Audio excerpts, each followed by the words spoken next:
Hi everyone, welcome back to my kitchen faucet channel. Today, we're going to show you how to install a shower trim kit. Whether you're updating your bathroom or just looking to replace an old shower handle, this step-by-step guide will make the process easy and straightforward. Let's get started. Tools and materials: screwdriver, Allen wrench, plumber's tape, utility knife, adjustable wrench, silicone sealant, new shower trim kit. Step 1. Turn off water supply.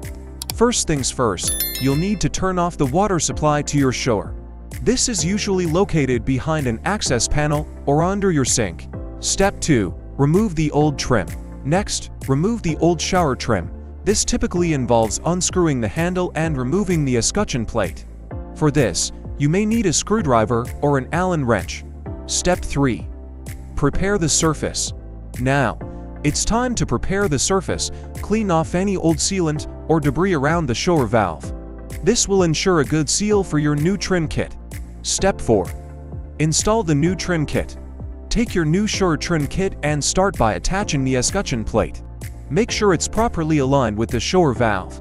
Then, follow the instructions provided with your kit to attach the handle and other components.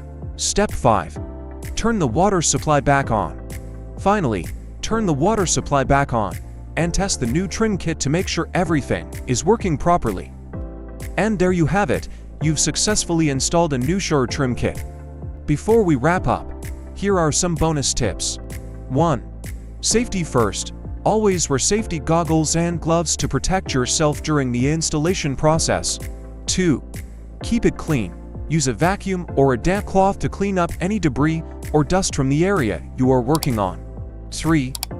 Double-check instructions. Make sure to follow the specific instructions provided with your new shower trim kit, as they may have unique installation steps. 4. Inspect for leaks. After installation, check thoroughly for any leaks and tighten any loose connections to avoid future problems.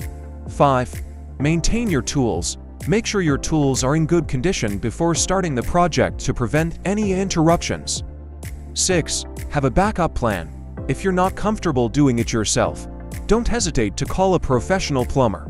Thank you for watching. If you found this video helpful, give us a thumbs up, and don't forget to subscribe for more DIY home improvement tips and tricks. See you in the next video.